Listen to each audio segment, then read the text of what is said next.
북한 보위부가 비상사태에 돌입했습니다. 평양 최고 저택에 살던 고위 간부가 스스로 북한 철창 안으로 걸어 들어갔습니다. 탈북자가 가장 두려워하는 강제 북송의 길을 그녀는 왜 선택한 걸까요? 평양을 경악시킨 반전 드라마 지금 공개합니다. 사연 시작 전 구독과 좋아요를 눌러주시면 북한의 진실을 밝히는데 큰 힘이 됩니다. 2025년 가을 저녁 평양 간부 아파트로 들어서는 순간 코끝을 스치는 향기가 있었습니다. 고급스러운 중국산 향초의 향이 퍼지고 있었고 갓 지은 밥이 준비되어 있었습니다. 바깥의 차가운 공기와는 달리 집안은 따뜻하고 포근했어요. 어서 오세요, 중좌 동무님. 현관에서 식모박 씨가 슬리퍼를 내밀며 인사했습니다. 일주일에 3번씩 와서 청소하고 밥 차려주는 분이었죠. 아주머니, 오늘도 수고 많으셨어요. 군복을 벗어 걸며 거실을 둘러봤습니다. 창밖으로 대동강이 보이는 이 집, 중국산 가죽 소파, 일본제 텔레비전, 러시아산 카펫, 중좌 계급장이면 당연히 갖춰야 할 수준이었지만 그래도 이 모든 게 좋았어요. 식탁에는 이미 저녁상이 차려져 있었습니다. 중국산 도자기 그릇에 담긴 쇠고기 스테이크, 러시아산 연어, 일본 과일까지. 지갑에는 굳이 현금을 셀 필요가 없이 항상 채워져 있었죠. 이게 제 삶이었습니다. 엄마, 오늘 교수님이 제 논문 칭찬하셨어요. 딸 하영이가 안방에서 뛰어나왔습니다. 김책공대 3학년인 19살 딸아이, 제 자랑이었죠. 우리 딸, 역시 똑똑해. 저는 딸을 안아주며 식탁에 앉았습니다. 이 순간이 참 행복했어요. 평양에서 이렇게 살 수 있다는 것만으로도 감사했죠. 하영아, 우리가 이렇게 살 수 있는 건 당 덕분이야. 식사하며 딸에게 말했습니다. 딸도 고개를 끄덕였어요. 우리 모녀는 체제를 의심하지 않았습니다. 의심할 이유가 없었죠. 이렇게 잘 살고 있었으니까요. 제 일은 총정치국 사상교양부였어요. 사상교육 자료 만들고 군인들 교양 강의하고. 하지만 한 가지 중요한 업무가 더 있었습니다. 바로 고위 간부들의 비자금 내역 정리였죠. 스위스 계좌 번호, 중국 정부 인사들과 주고받는 뇌물 내역, 외화 거래 기록. 모든 게 제 손을 거쳐갔어요. 김정은 동무 주변 사람들이 얼마나 호화롭게 사는지, 얼마나 많은 돈이 오가는지, 밤마다 어떤 일들이 벌어지는지 저는 다 알고 있었습니다. 그리고 그게 문제였죠. 어느 날 오후 사무실에서 서류 정리를 하다가 USB 하나를 발견했어요. 호기심에 컴퓨터에 꽂아봤는데 거기 담긴 내용을 보는 순간 소름이 돋았습니다. 고위 간부 50여 명의 비리 목록이었어요. 얼마나 많은 돈이 오가는지, 얼마나 많은 여자들이 희생되는지 그 추악한 진실이 낱낱이 적혀 있었습니다. 하지만 저는 그냥 넘어갔어요. USB를 도로 제자리에 갖다 놓고 없던 일로 했죠. 왜냐고요? 그게 현실이니까요. 저도 그 시스템 안에서 살아남아야 했고 제 딸도 지켜야 했으니까. 이게 세상 돌아가는 거지 뭐. 그렇게 스스로를 납득시켰습니다. 선희 동무, 요즘 딸이 참 예뻐졌던데. 복도에서 마주친 김 부부장이 웃으며 말했습니다. 50대 중반의 뚱뚱한 남자였죠. 그 말투가 왠지 불편했지만 저는 그냥 웃어넘겼어요. 감사합니다. 딸이 당을 위해 열심히 공부하고 있습니다. 그래, 그래야지. 요즘 우수한 여성 인재들 당에서 많이 찾는다던데. 그 말이 무슨 뜻인지 정확히는 몰랐지만 왠지 찝찝했습니다. 하지만 그것도 그냥 넘겼어요. 설마 제 딸한테까지 그런 일이 생기겠어요? 저는 충성스러운 간부고 딸은 공부 잘하는 모범생인걸요. 그날 밤 잠들기 전에 딸의 잠자는 얼굴을 한참 들여다봤습니다. 평화로운 얼굴이었어요. 그때까지만 해도 저는 이 평화가 계속될 거라고 믿었습니다. 우리 모녀가 평양에서 계속 이렇게 잘 살 거라고요.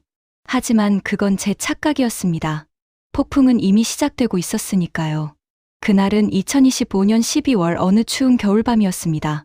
평양의 겨울은 늘 매서웠지만 그날 밤은 유독 춥게 느껴졌어요. 아니, 지금 생각해보면 추웠던 건 날씨가 아니라 제 심장이었던 것 같습니다. 엄마, 밤 11시가 넘은 시각, 자고 있던 딸이 제 방문을 두드렸어요. 평소 같으면 벌써 잠들었을 시간인데 목소리가 평소와 달랐습니다. 떨리고 있었죠. 하영아, 왜 안 자고? 왜 우니? 방문을 열자 딸의 얼굴이 눈물 범벅이었습니다. 19살 딸아이가 어린애처럼 울고 있었어요. 순간 가슴이 철렁 내려앉았죠. 엄마, 딸은 말을 잇지 못하고 계속 울기만 했습니다. 저는 딸을 안방으로 데리고 들어가 침대에 앉혔어요. 무슨 일이야? 엄마한테 말해봐. 응. 손을 잡아주며 물었습니다. 딸의 손이 얼음장처럼 차가웠어요. 한참을 울던 딸이 떨리는 목소리로 입을 열었습니다. 엄마, 벌써 3번이나 불려갔어요. 뭐, 어디를? 당 청년동맹. 특별교육이라고. 그 순간, 제 온몸이 굳어버렸습니다. 특별교육. 저는 그게 뭔지 알고 있었거든요. 총정치국에서 일하면서 귀에 못이 박히도록 들었던 그 말. 우수한 여성 인재를 선발해서 고위 간부들에게. 아니, 생각하기도 싫었습니다. 특별교육이. 뭐 했는데? 평가를 받았어요. 키 재고, 몸무게 재고, 외모 점수 매기고. 딸이 몸을 떨며 말했습니다. 처음엔 그냥 설문조사인 줄 알았어요. 근데 2번째 갔을 때 최 부부장 아들이 와 있었어요. 최 부부장. 제가 아는 그 사람이었습니다. 총정치국 부부장, 김정은 동무측근 중 한 명이죠. 그의 아들이라면 그 사람이 뭐라고 했어? 내가 김선희 중자 딸이구나. 어머니 닮아서 예쁘네. 그러면서 제 어깨를 만졌어요. 딸이 흐느끼며 계속 말했습니다. 3번째 갔을 때는 다음엔 저녁 식사 같이 하자고 했어요. 거절하니까 웃으면서 그러는 거예요. 거절? 내가 거절할 수 있다고 생각해. 그러면서 뭐? 우리 아버지가 내 어머니 직속 상관인데 내가 감히 거절을? 제 손이 떨리기 시작했습니다. 분노 때문인지 두려움 때문인지 알 수 없었어요. 엄마, 다음 주에 또 오라고 했어요. 이번엔 정말 거절할 수 없을 것 같아요. 딸이 제 품에 안겨 울었습니다. 저는 아무 말도 할 수 없었어요. 뭐라고 위로해야 할지, 뭐라고 말해야 할지 몰랐습니다. 그날 밤, 딸을 재우고 나서 저는 혼자 거실에 앉아 있었어요. 창밖으로 대동강이 보였지만 그 강물도 얼어붙은 것처럼 차갑게만 느껴졌습니다. 저는 알고 있었어요. 총정치국에서 15년을 일하면서 얼마나 많은 걸 봤는지 모릅니다. 고위 간부들의 호화로운 파티, 밤마다 불려가는 젊은 여자들, 그리고 다음날 아침 울먹이며 나오는 그녀들의 모습까지. 비자금 내역을 정리하다 보면 여성 접대비라는 항목도 자주 봤죠. 한 번은 서류를 정리하다가 사진을 본 적도 있었습니다. 김정은 동무 주변 간부들이 젊은 여자들과 함께 있는 사진이었어요. 그 여자들의 눈빛, 지금도 잊을 수가 없습니다. 죽은 사람 같은 눈이었거든요. 이게 세상 돌아가는 거지 뭐. 그때 저는 그렇게 생각했어요. 저와는 상관없는 일이라고, 제 딸은 공부만 열심히 하면 된다고 믿었죠. 설마 제 딸한테까지 그런 일이 생기겠어요? 저는 충성스러운 간부고, 딸은 모범생인데, 하지만 그건 제 착각이었습니다. 다음 날 아침, 출근해서 복도를 지나가는데 김 부부장을 마주쳤어요. 저번에 딸이 예쁘다고 했던 그 사람이죠. 오, 김선희 동무. 딸이 요즘 특별 교육 받는다며?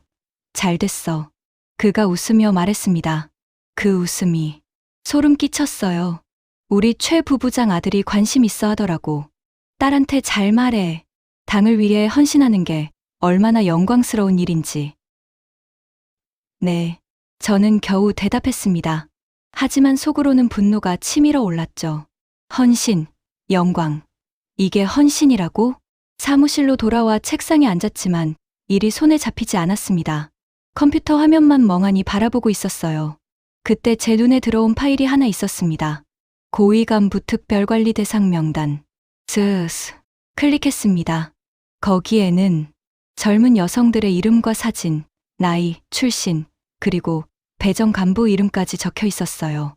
마치 물건 목록처럼 정리되어 있었습니다. 손이 떨렸습니다. 스크롤을 내리다가 제 딸 이름을 발견했어요. 김아영, 만 19세, 김책공대 3학년, 배정 예정 최. 그 순간 세상이 무너지는 것 같았습니다. 내가 이 시스템을 위해 일했구나. 내 딸을 이 지옥에 바치기 위해 15년간 충성했던 당이, 제가 믿었던 체제가 제 딸을 이렇게 대하고 있었습니다. 저는 방관자였어요. 아니, 공범이었죠. 다른 사람들의 딸이 끌려갈 때 저는 모른 척했으니까요. 나만 아니면 돼 하고 살았으니까요. 하지만 이제는 제 차례였습니다. 제 딸 차례였어요. 그날 밤, 저는 결심했습니다. 이 땅에선 내 딸을 지킬 수 없어. 그럼 이 땅을 떠나야지. 평생 충성했던 체제를 버리기로 한 순간이었습니다. 어머니가 아니었다면 못했을 결정이었죠. 하지만 저는 무엇보다 어머니였으니까요. 창밖으로 평양의 불빛이 보였습니다. 화려해 보이지만 썩어 문드러진 이 도시. 저는 이제 여기서 벗어날 겁니다. 제 딸과 함께. 그게 제가 할 수 있는 마지막 충성이었습니다. 제 딸에게 대한. 딸의 고백을 들은 다음 날부터 저는 두 개의 얼굴로 살기 시작했습니다. 하나는 충성스러운 중자의 얼굴, 다른 하나는 복수를 준비하는 어머니의 얼굴이었죠. 김선희 동무, 잠깐. 복도에서 최 국장이 저를 불렀습니다. 김정은 동무 측근 중 한 명인 그는 제 직속 상관이기도 했죠. 그의 아들이 바로 제 딸을 노리는 그 사람이었어요. 네, 국장 동무. 저는 공손하게 대답했습니다. 속으로는 분노가 치밀었지만 얼굴에는 미소를 띄웠죠. 요즘 딸이 특별 교육받는다며 거부한다는 소문을 들었는데 그의 목소리에는 경고가 담겨 있었습니다. 아, 그건 오해입니다. 제가 딸한테 잘못 교육했나 봅니다. 그래? 네. 어젯밤에 딸과 긴 대화를 나눴습니다. 제가 딸한테 말했죠. 당이 필요로 하면 그건 영광이라고. 최 국장의 표정이 밝아졌습니다. 역시 김선희 동무야. 15년 충성이 헛되지 않았어. 감사합니다. 저희 모녀가 오늘날 여기 있는 건 당 덕분입니다. 당신의 부름이라면 기꺼이. 입에서는 충성의 말이 나왔지만 속으로는 다른 생각을 하고 있었어요. 기다려라. 조금만 더 기다려라. 내가 너희 모두를 무너뜨릴 테니까. 그렇다면 다음 주 토요일 우리 아들이 내 딸과 저녁 식사를 하고 싶어 하는데. 네, 그렇게 하겠습니다. 저는 고개를 숙였습니다. 최 국장이 만족스럽게 웃으며 지나갔죠. 복도 끝까지 걸어간 그를 지켜보며 저는 주먹을 꽉 쥐었습니다. 화장실로 달려가 입을 막고 구토했어요. 제 입에서 나온 그 더러운 말들 때문에. 하지만 이게 시작이었습니다. 저는 완벽한 충성자를 연기해야 했어요. 그래야 그들이 방심할 테니까요. 며칠 후 총정치국 회의실에서 고위 간부들과 마주쳤습니다. 김 부부장과 리 부국장, 그리고 박 국장까지. 김선희 중자, 저번에 내 딸 봤는데 참 우아하더라. 김 부부장이 음흉한 미소를 지으며 말했습니다. 어머니 닮아서 그런가? 피부도 하얗고 키도 크고. 감사합니다. 저는 억지로 웃었습니다. 요즘 우수한 여성 인재들 당에서 많이 찾는다지. 내 딸도 그중 하나고. 리 부국장이 끼어들었습니다. 김정은 동지께서도 그런 인재들을 아끼신다던데. 특별 관리하시고. 간부들이 서로 눈빛을 주고받으며 웃었어요. 그 웃음 속에 담긴 추악함을 저는 너무나 잘 알고 있었습니다. 김선희 동무, 딸 잘 교육시켜. 당을 위해 헌신하는 게 얼마나 영광인지. 네, 그렇게 하겠습니다. 제 손톱이 손바닥을 파고들었지만 저는 계속 웃었습니다. 회의가 끝나고 사무실로 돌아왔을 때 저는 더 이상 참을 수 없었어요. 책상 서랍에서 USB를 꺼냈습니다. 평소에 업무용으로 쓰던 거였죠. 밤 11시, 자료실에는 저 혼자뿐이었습니다. 컴퓨터를 켜고 비밀 폴더에 접속했어요. 고위 간부들의 비자금 내역, 스위스 계좌 번호, 중국 정부 인사들과 주고받은 뇌물 기록, 복사 중. 23%. 심장이 두근거렸습니다. 복도에서 발소리가 들릴 때마다 온몸이 긴장했죠. 45%. 68%. 누구 있어요? 경비병 목소리가 들렸습니다. 저는 재빨리 USB를 서랍에 숨기고 일반 문서를 켰어요. 김선희 중자입니다. 내일 보고서 작성 중이에요. 경비병이 문을 열고 들여다봤습니다. 이 밤에 고생이 많으십니다. 당을 위한 일인데요. 수고하세요. 경비병이 나간 후 저는 다시 USB를 꺼내 복사를 재개했습니다. 87%, 95%, 100%. 복사 완료. 마침내 끝났습니다. 저는 USB를 허리춤에 숨기고 컴퓨터를 껐어요. 이 작은 USB가 제 무기였습니다. 딸을 지킬, 그리고 저 자신을 지킬 유일한 무기. 일주일 후, 저는 장마당 근처 좁은 골목에 서 있었습니다. 주변을 두리번거리며 누가 보는지 확인했죠. 한 남자가 다가왔어요. 40대쯤 되어 보이는 조선족 같은 남자였습니다. 김 선생님. 박 선생. 여기선 위험해요. 따라오세요. 우리는 골목 안쪽으로 들어갔습니다. 아무도 없는 허름한 창고 같은 곳이었어요. 들었습니다. 딸을 먼저 보내고 싶다고. 얼마면 돼요? 몽골 루트 5,000달러입니다. 위험하지만 가장 확실해요. 좋아요. 언제 출발 가능해요? 브로커가 저를 뚫어지게 쳐다봤습니다. 선생님, 중자시잖아요. 들키면 총살입니다. 확실해요? 제 딸만 살면 돼요. 저는 주머니에서 봉투를 꺼냈습니다. 15년간 모은 돈 중 일부였어요. 여기 1,000달러. 계약금입니다. 딸이 몽골 도착하면 나머지 드릴게요. 브로커가 돈을 세며 고개를 끄덕였습니다. 알겠습니다. 일주일 후에 다시 연락드릴게요. 딸 준비시키세요. 짐은 최소한으로. 고마워요. 비즈니스죠, 뭐. 그런데 선생님도 나오실 거예요? 나중에요. 딸 먼저 안전하게 보내고 집으로 돌아오는 길, 저는 하늘을 올려다봤습니다. 평양의 밤하늘에는 별이 보이지 않았어요. 불빛이 너무 밝아서였죠. 하지만 제 마음속에는 작은 별 하나가 떠올랐습니다. 희망이라는 이름의 별. 딸과 함께 자유로운 땅에서 살 수 있다는 희망. 그날 밤 집에 돌아와 딸에게 말했습니다. 하영아, 엄마 말 잘 들어. 네, 엄마. 일주일 후 내가 먼저 떠날 거야. 한국으로. 딸의 눈이 커졌습니다. 엄마는요? 엄마는 나중에 가. 너 안전한지 확인하고. 싫어요. 엄마 없이는 못 가요. 딸이 울기 시작했지만 저는 단호했습니다. 하영아, 다음 주 토요일이면 내가 최 국장 아들 만나야 해. 그 전에 가야 해. 딸이 제 말의 의미를 알아들었는지 고개를 끄덕였어요. 엄마, 진짜 올 거죠? 약속해. 엄마도 곧 갈게. 한 달만 기다려. 저는 딸을 꽉 안았습니다. 이 품이 얼마나 오래 갈지 알 수 없었지만 이 순간만큼은 놓고 싶지 않았어요. 창밖으로 평양의 불빛이 보였습니다. 화려해 보이지만 썩은 이 도시, 곧 떠날 이곳. 저는 이미 마음속으로 이곳을 떠났습니다. 이제 남은 건 실행뿐이었어요. 2026년 1월 10일, 금요일 밤이었습니다. 내일이면 딸이 떠나는 날이었어요. 아니, 정확히 말하면 내일 새벽 4시였죠. 하영아, 이것만 가져가. 저는 작은 배낭 하나를 꺼냈습니다.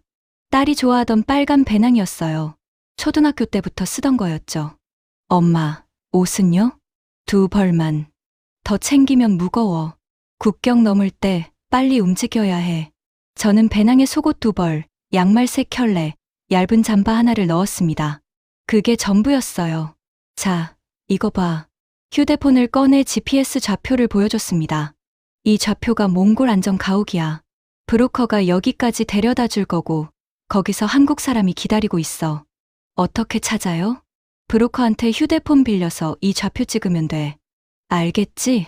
딸이 고개를 끄덕였습니다. 손이 떨리고 있었어요. 하영아. 저는 딸의 손을 잡았습니다. 무서우면 엄마 생각해. 엄마가 곧 갈 거니까. 한 달이면 돼. 그리고 허리춤에서 두툼한 봉투를 꺼냈어요. 여기 3,000달러야. 이렇게 많이요? 엄마가 15년 모은 거야.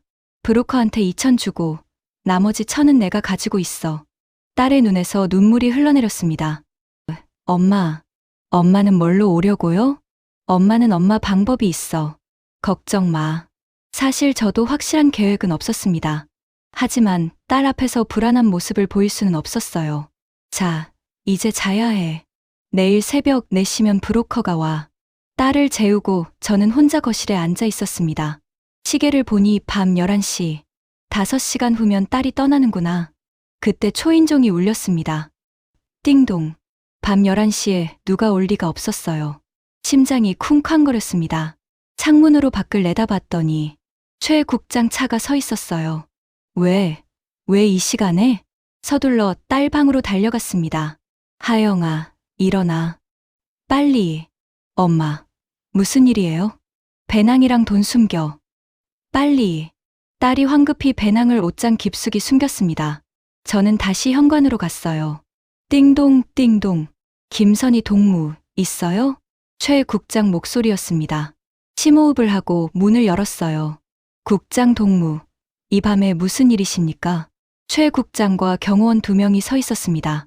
미안하네. 급한 일이 있어서. 딸 있나? 자고 있습니다만. 깨워. 봐야겠어. 가슴이 철렁 내려앉았지만 저는 침착하게 딸 방문을 두드렸어요. 하영아, 손님 오셨어. 딸이 나왔습니다. 눈이 퉁퉁 부은 채로요. 아, 김하영 동무. 최 국장이 딸을 보며 웃었습니다. 그 웃음이 소름 끼쳤어요. 내일. 아니, 오늘이 토요일이지. 우리 아들이 저녁 6시에 너 보고 싶어 해. 딸이 떨리는 목소리로 대답했습니다. 네, 알겠습니다. 당을 위해 헌신하는 거야. 영광으로 알아. 네. 최 국장이 만족스럽게 고개를 끄덕이며 나갔습니다. 문이 닫히자 딸이 주저앉았어요. 엄마, 오늘이요? 오늘 저녁이요? 괜찮아. 넌 오늘 새벽에 떠날 거니까. 하지만 문제가 생겼습니다. 최 국장이 왜 이 밤에 왔을까요? 혹시 의심하는 건 아닐까요? 계획 바뀌었어. 지금 당장 가야 해. 지금요? 응. 브로커한테 급히 연락할게. 저는 몰래 숨겨둔 휴대폰으로 브로커에게 문자를 보냈습니다. 급함. 30분 안에 올 수 있나요? 답장이 왔습니다. 알겠습니다. 곧 갑니다. 새벽 4시 골목 어귀에 낡은 차 한 대가 서 있었습니다. 브로커였어요. 빨리 타요. 시간 없어요. 저는 딸의 손을 꽉 잡았습니다. 하영아, 엄마가 준 거 다 챙겼지? 돈, 좌표. 네, 엄마. 브로커 말 잘 들어. 국경 넘을 때 절대 소리 내면 안 돼. 알았지? 네. 딸이 울기 시작했습니다. 엄마, 같이 가요. 제발. 저도 눈물이 났지만 참았습니다. 여기서 무너지면 안 됐어요. 안 돼. 엄마는 내가 안전한지 확인하고 가야 해. 저는 딸의 얼굴을 2 손으로 감싸 쥐었습니다. 하영아, 엄마 약속할게. 한 달만 기다려. 엄마가 반드시 간다. 정말요? 정말이야. 엄마를 믿어. 브로커가 재촉했습니다. 선생님, 정말 가야 합니다. 새벽 순찰 돌기 전에 저는 딸을 꽉 껴안았습니다. 사랑해, 하영아. 엄마가 세상에서 제일 사랑해. 엄마도 사랑해요. 딸을 차에 태웠습니다. 창문 너머로 딸의 울음소리가 들렸어요. 엄마, 엄마. 살아야 해, 하영아. 반드시 살아야 해. 차가 출발했습니다. 저는 그 자리에 주저앉아 울었어요. 하늘이 무너지는 것 같았습니다. 하지만 울 시간이 없었습니다. 이제 제 차례니까요. 그날 오전 9시 총정치국으로 출근했습니다. 최 국장이 기다리고 있었어요. 딸은 화장실 갔습니다. 곧 올 겁니다. 그래? 오늘 저녁 준비 잘하라고 전해. 네. 1시간이 지났습니다. 최 국장이 다시 찾아왔어요. 아직도 안 와? 이상하네요. 전화해보겠습니다. 전화하는 척했습니다. 전화를 안 받네요. 최 국장의 얼굴이 굳어졌습니다. 지금 당장 집에 가봐. 경호원들과 함께 집으로 갔습니다. 딸 방을 수색했어요. 국장 동무, 옷이 없습니다. 최 국장이 저를 노려봤습니다. 김선희, 내가 보냈구나. 아니에요. 저도 몰랐어요. 저는 연기했습니다. 놀란 척, 당황한 척. 설마 혼자 도망간 건 아니겠죠? 최 국장이 저를 밀쳤습니다. 거짓말. 15년 충성이 다 거짓이었어. 진짜 몰랐어요. 제 딸이. 그가 저를 때렸습니다. 뺨이 화끈거렸지만 저는 계속 연기했어요. 당장 보위부에 신고한다. 너도 끝이야. 속으로는 웃고 있었습니다. 좋아. 이제 내 차례야. 그날 밤 집에 연금당한 채로 저는 휴대폰을 확인했습니다. 딸에게서 문자가 와 있었어요. 엄마, 중국 도착했어요. 몽골 가는 중. 사랑해요. 눈물이 쏟아졌습니다. 안도의 눈물이었어요. 잘했다, 내 딸. 엄마도 곧 갈게. 다음 날 새벽, 저는 몰래 집을 빠져나왔습니다. 감시가 있었지만 15년간 이런 일을 해왔던 제게는 어렵지 않았어요. 함경도에 계신 부모님 산소로 갔습니다. 평양에서 기차로 5시간이었죠. 산소 앞에 무릎을 꿇었습니다. 아버지, 어머니. 눈물이 멈추지 않았습니다. 제 딸 무사히 보냈어요. 이제 저도 갑니다. 절을 올렸습니다. 이 불효자식, 다시 못 올 것 같아요. 용서하세요. 하늘을 올려다봤습니다. 구름 사이로 햇살이 비쳤어요. 통일되면 그때 다시 올게요. 꼭. 일어서서 마지막으로 산소를 둘러봤습니다. 고향 산천이 눈에 들어왔어요. 어린 시절 뛰어놀던 그곳. 안녕히 계세요. 돌아서는 순간 눈물이 흘렀습니다. 하지만 뒤돌아보지 않았어요. 앞만 봐야 했으니까요. 딸이 기다리는 그곳으로, 자유가 있는 그곳으로. 2026년 1월 15일, 저는 중국 단둥에 있었습니다. 압록강을 건너는 건 생각보다 어렵지 않았어요. 브로커가 알려준 지점에서 새벽에 얼어붙은 강을 걸어서 건넜죠. 45살 여자 혼자서도 할 수 있었습니다. 중국 땅을 밟는 순간 이상한 기분이 들었어요. 자유? 아니었습니다. 오히려 더 위험한 곳으로 온 기분이었죠. 여기서 잡히지 않으면 제 계획은 시작도 못하니까요. 단둥 시내로 들어갔습니다. 일부러 사람들 눈에 띄게 걸었어요. 조선족 식당 앞을 지나가며 북한 사투리로 물어봤죠. 여기 냉면 파나요? 식당 주인이 의아한 표정으로 저를 봤습니다. 제 말투가 북한식이라는 걸 금방 알아챘을 거예요.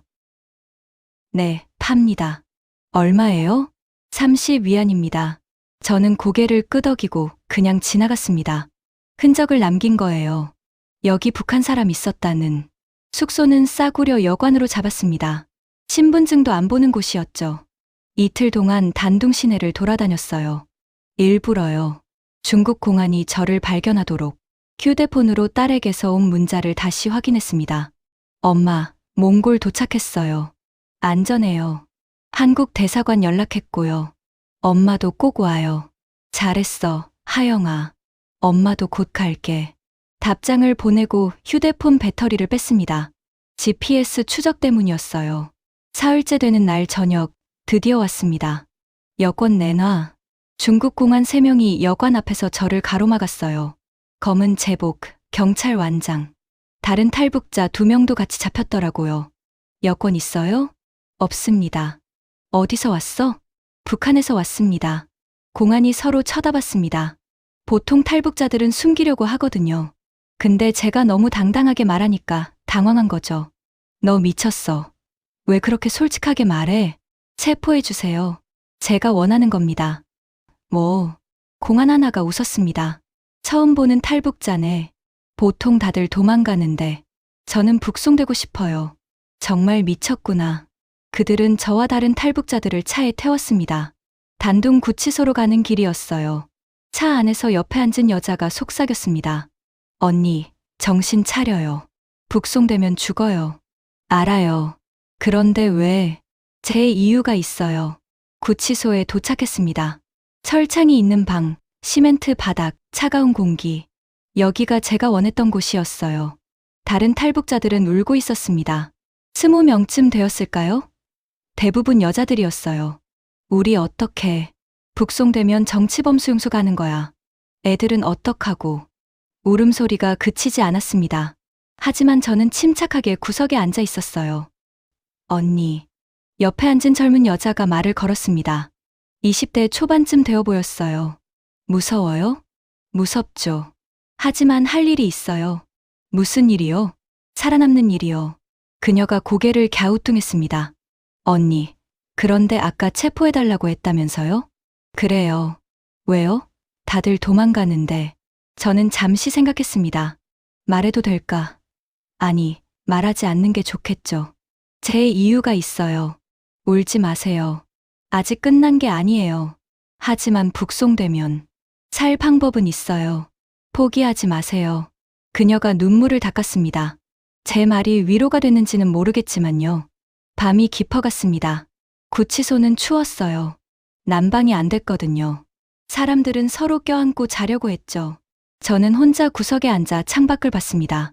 철창 너머로 달이 보였어요. 저 달은 평양에서도 보이고 몽골에서도 보이겠죠. 딸도 지금 저 달을 보고 있을까요? 하영아, 엄마는 괜찮아. 걱정 마. 사흘째 밤, 간수가 휴대폰을 잠깐 자리를 비웠습니다. 담배 피우러 간 거였어요. 저는 재빨리 숨겨뒀던 휴대폰을 꺼냈습니다. 속옷 안쪽에 넣어뒀던 거였죠. 배터리를 끼우고 켰어요. 문자가 와 있었습니다.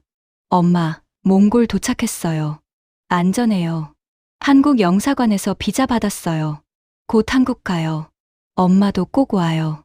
사랑해요. 눈물이 흘렀습니다. 기쁜 눈물이었어요. 잘했어, 내 딸. 엄마도 곧 갈게. 조금만 기다려. 답장을 보내고 재빨리 휴대폰을 껐습니다. 배터리를 빼서 변기에 버렸어요. 증거를 남기면 안 되니까요. 엄마, 저는 조용히 울었습니다. 딸이 안전하다는 게 확인됐어요. 이제 제가 할 일은 하나였습니다. 저도 거기로 가는 것. 나흘째 구치소 직원이 와서 말했습니다.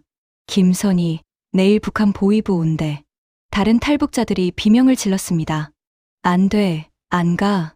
제발 한국으로 보내주세요. 하지만 저는 조용히 앉아 있었어요. 드디어 왔구나. 언니, 괜찮아요? 옆에 여자가 걱정스럽게 물었습니다. 괜찮아요. 준비됐어요. 준비요? 네. 오래전부터요. 그날 밤, 저는 허리춤을 만졌습니다.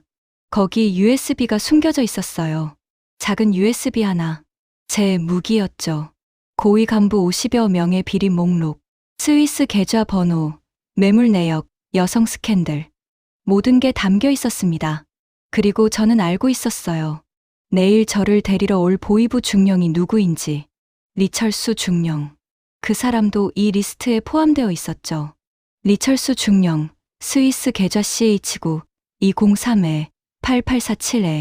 203-8847-2211, 잔액 5만 달러. 저는 미소를 지었습니다. 냉소였죠. 내일이 진짜 시작이야. 다른 탈북자들은 공포에 떨고 있었지만 저는 오히려 기대가 됐어요. 이 게임에서 이길 자신이 있었으니까요. 15년간 총정치국에서 일한 게 헛되지 않았습니다. 저는 그들의 약점을 알고 있었고 그 약점으로 제 자유를 살 수 있었으니까요. 창밖으로 해가 떠올랐습니다. 새로운 날이었어요.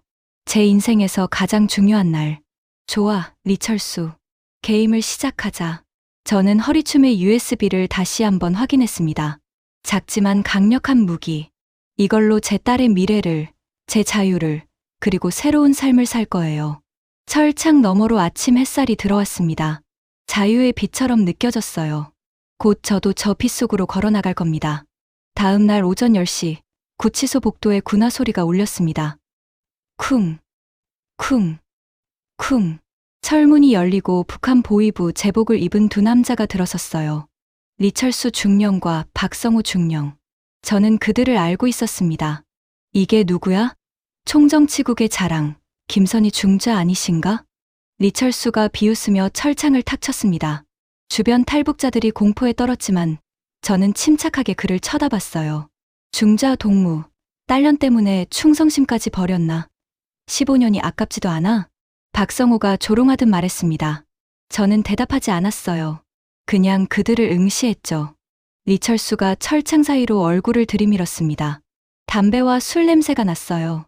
김선희, 좋은 소식 있어. 네, 딸 곧 잡힌다. 몽골, 거기도 우리 사람 있거든. 너희 모녀는 정치범수 용소에서 같이 썩을 거야.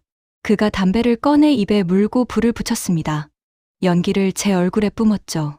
저는 천천히 일어났습니다. 철창을 잡고 그를 똑바로 쳐다봤어요. 중령 동무, 제 딸이 어디 있는지 아세요? 몽골이잖아. 방금 말했는데. 저는 미소를 지었습니다. 제 딸은 사흘 전에 한국행 비행기 탔어요. 지금쯤 인천공항 도착했을 겁니다. 담배가 리철수 손가락 사이에서 떨어졌습니다. 박성호가 그를 쳐다봤어요. 둘 다 당황한 기색이었죠. 거짓말. 평양에 연락해보면. 연락해보세요. 김하영. 찾을 수 있으면 찾아보시고. 리철수의 얼굴에서 혈색이 빠졌습니다. 설사 딸이 도망갔다 해도 넌 끝이야. 북송되면 공개 처형 알지? 알아요. 저는 철창 사이로 몸을 기울였습니다. 그런데 중령 동무, 저 하나 때문에 여기까지 오셨어요? 제가 뭘 알고 있는지 궁금하지 않으세요?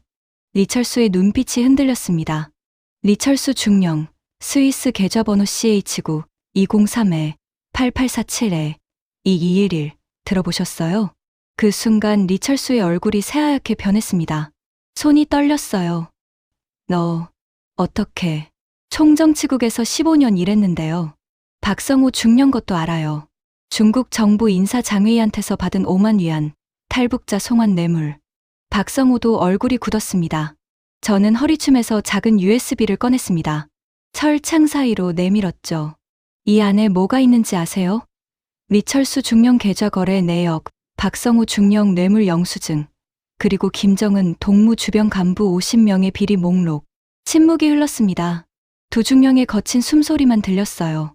김선희, 진정해. 우리 얘기 좀. 진정하라고요? 제 딸이 당할 뻔한 일 생각하면 진정이 돼요. 저는 차분하게 말을 이었습니다. 자, 이제 두 가지 선택지가 있어요. 첫 번째, 저를 북송시키세요. 그럼 이 USB는 한국 언론에 전달됩니다. 제 딸한테 이미 사본 보냈거든요. 제가 한 달 안에 연락 안 하면 자동으로 공개돼요. 리철수의 이마에 땀이 맺혔습니다. 겨울인데도요. 국제사회에 공개되고 중령동무들 가족은 숙청, 본인들은 정치범 수용소 직행이죠. 그럼 두 번째는 저를 죽은 사람으로 처리하고 한국행 루트를 만들어줘요. 그럼 이 USB는 제가 무덤까지 가져갈게요. 중령 동무들 비밀도 함께. 박성호가 떨리는 목소리로 물었습니다. 우리를 믿을 수 있나? 믿음이 문제가 아니에요. 이해관계죠. 저는 딸이랑 한국에서 조용히 살고 싶고 중령 동무들은 계속 잘 살면 되잖아요. 서로 윈윈 아닌가요? 리철수가 박성호에게 눈짓했습니다. 박성호가 밖으로 나갔어요. 이제 둘만 남았죠. 리철수가 철창 바로 앞까지 왔습니다. 작은 목소리로 속삭였어요. 김선희 동무. 사실은 나도 탈북 생각하고 있었어. 저는 놀라서 그를 쳐다봤습니다. 이 지옥 같은 곳에서 언제까지 살겠나. 내 가족도 위험하고. 근데 방법을 모르겠더라고. 그러다 내가 나타난 거야. 그의 눈에 눈물이 고였습니다. 진심 같았어요. 중령 동무, 제안 하나 할게요. 저 먼저 한국 가요. 안전하게 도착하면 중령 동무 루트 만들어 드릴게요. 가족까지 다 데리고 나올 수 있게. 정말? 우리 둘 다 살자고요. 리철수가 눈물을 흘리면서 고개를 끄덕였습니다. 고맙다.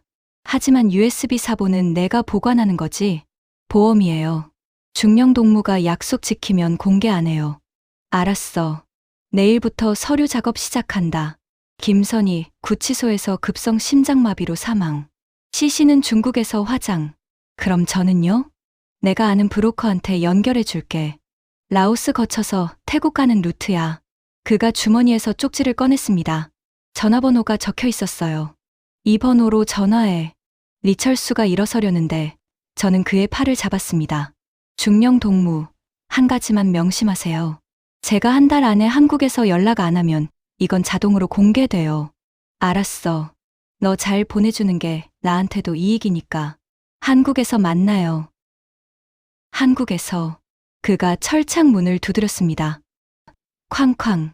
박성호가 들어왔어요. 김선희, 내일 죽는다. 뭐, 미쳤어? 서류상으로만. 실제로는 브로커한테 넘긴다. 이렇게 해야 우리 둘 다 산다. 한참의 논쟁 끝에 박성호도 동의했습니다. 철문이 닫혔어요. 쿵. 자물쇠 채우는 소리. 찰칵. 군화 소리가 멀어졌습니다. 저는 그 자리에 주저앉았습니다. 온몸이 떨렸어요. 언니, 괜찮아요? 옆에 여자가 저를 붙잡았습니다. 괜찮아요. 이제 괜찮아요. 허리춤에 USB를 만졌습니다. 작지만 무거운 무게. 제 목숨의 무게였죠. 창밖으로 붉은 노을이 철창에 비쳤습니다. 내일이면 저는 서류상으로 죽을 거예요. 그리고 그 다음 날부터는 새로운 삶이 시작될 겁니다. 딸이 기다리는 그곳으로, 자유가 있는 그곳으로. 사흘 후 새벽, 구치소 뒷문이 조용히 열렸습니다. 리철수 중령이 저를 데리러 왔어요. 어둠 속에 낡은 승합차 한 대가 서 있었고 중국인 브로커가 운전석에 앉아 담배를 피우고 있었습니다. 차에 타는 순간 심장이 두근거렸어요. 이제 시작이구나. 서류상으론 저는 이미 죽은 사람이었으니까요. 구치소가 점점 멀어지는 걸 보며 생각했습니다. 돌아갈 수 없는 길을 가고 있다고.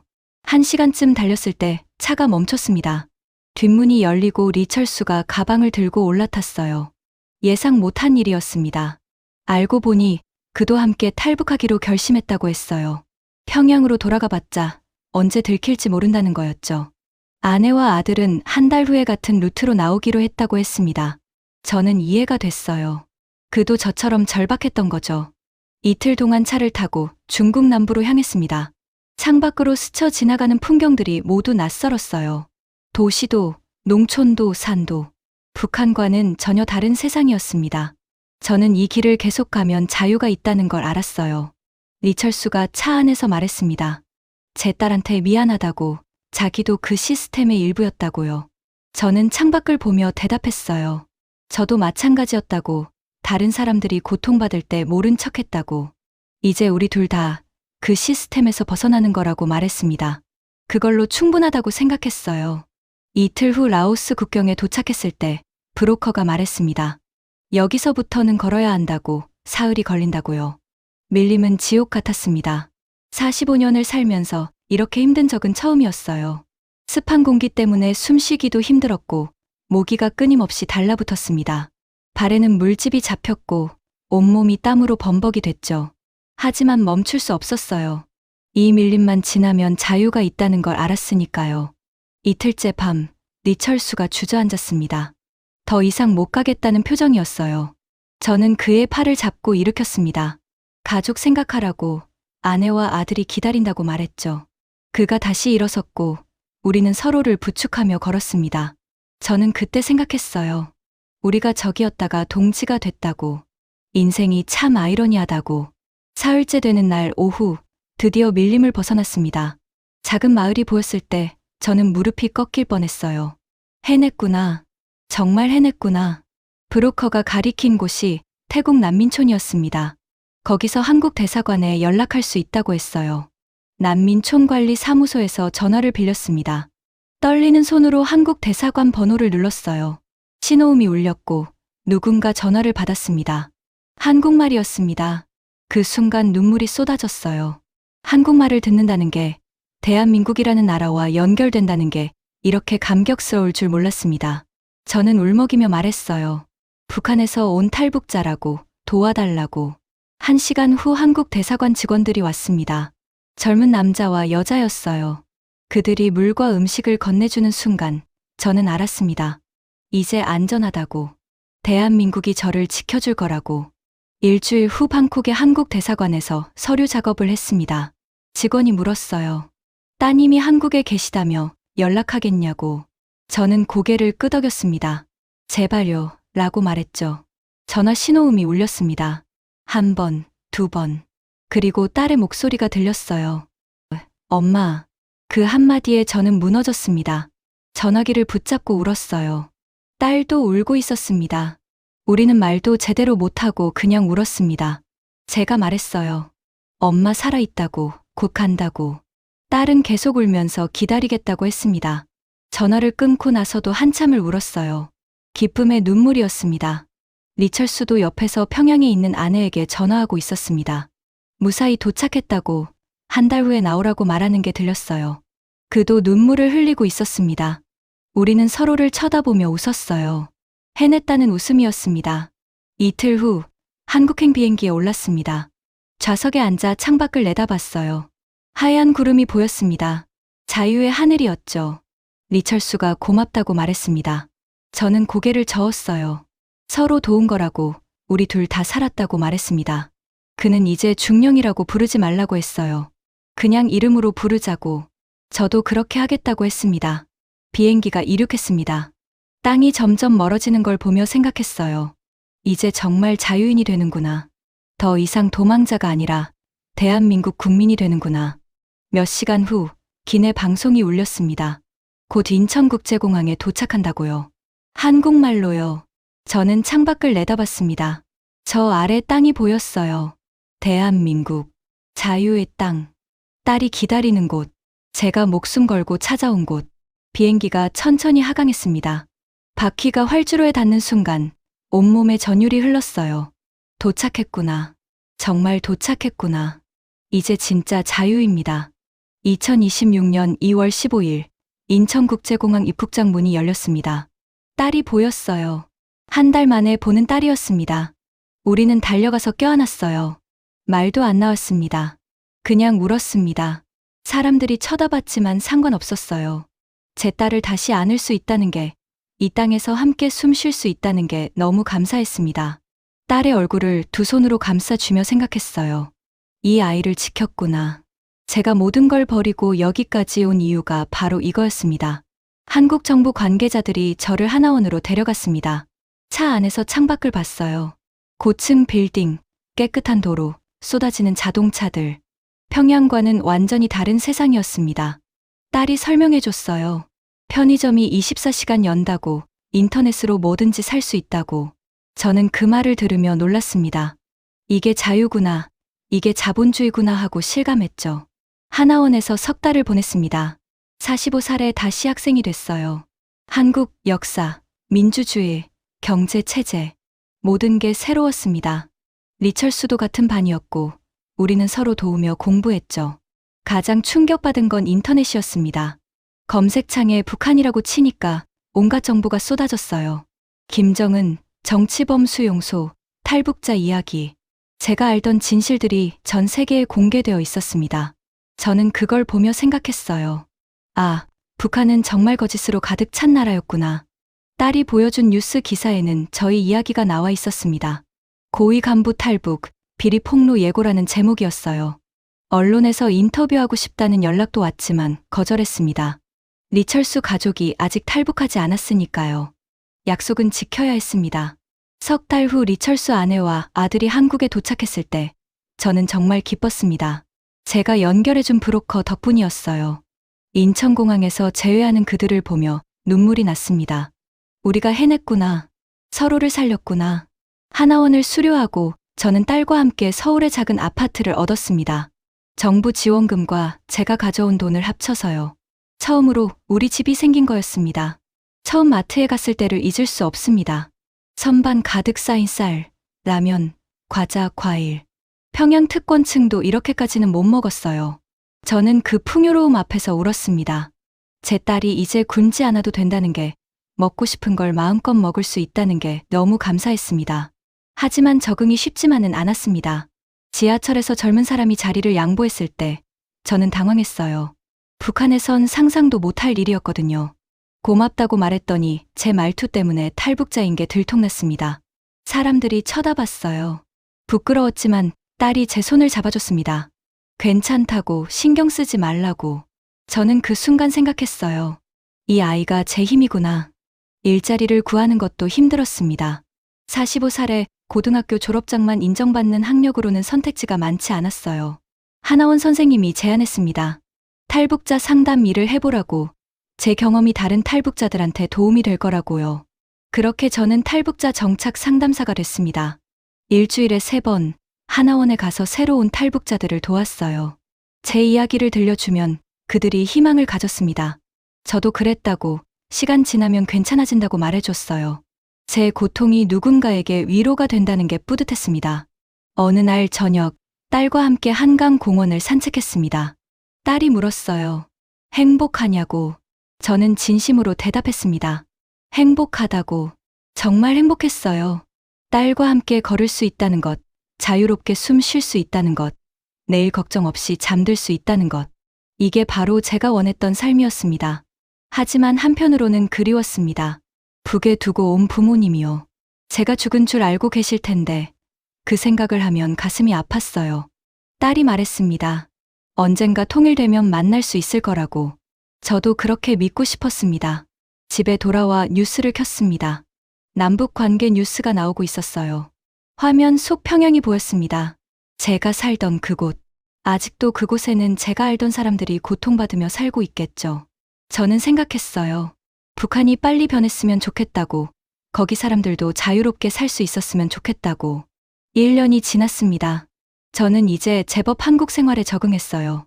딸은 대학에 편입했고 저는 상담 일을 계속하며 살았습니다. 리철수 가족도 잘 정착했고요. 가끔 만나서 밥을 먹으며 서로의 안부를 물었습니다. USB는 금고에 잘 보관하고 있었어요. 평생 공개하지 않을 거였습니다. 약속은 지켜야 하니까요. 어느 날 딸이 말했습니다. 결혼하고 싶은 사람이 생겼다고요. 대학 선배라고 했어요. 딸의 행복한 얼굴을 보는 순간 저는 울었습니다. 이게 제가 모든 걸 버리고 여기 온 이유였습니다. 딸이 자유롭게 사랑하고 행복하게 사는 것. 저는 딸에게 말했어요. 엄마가 바라던 게 바로 내 행복이라고. 밤에 혼자 창밖을 바라봤습니다. 서울의 불빛이 반짝였어요. 저 멀리 북쪽을 향해 속으로 말했습니다.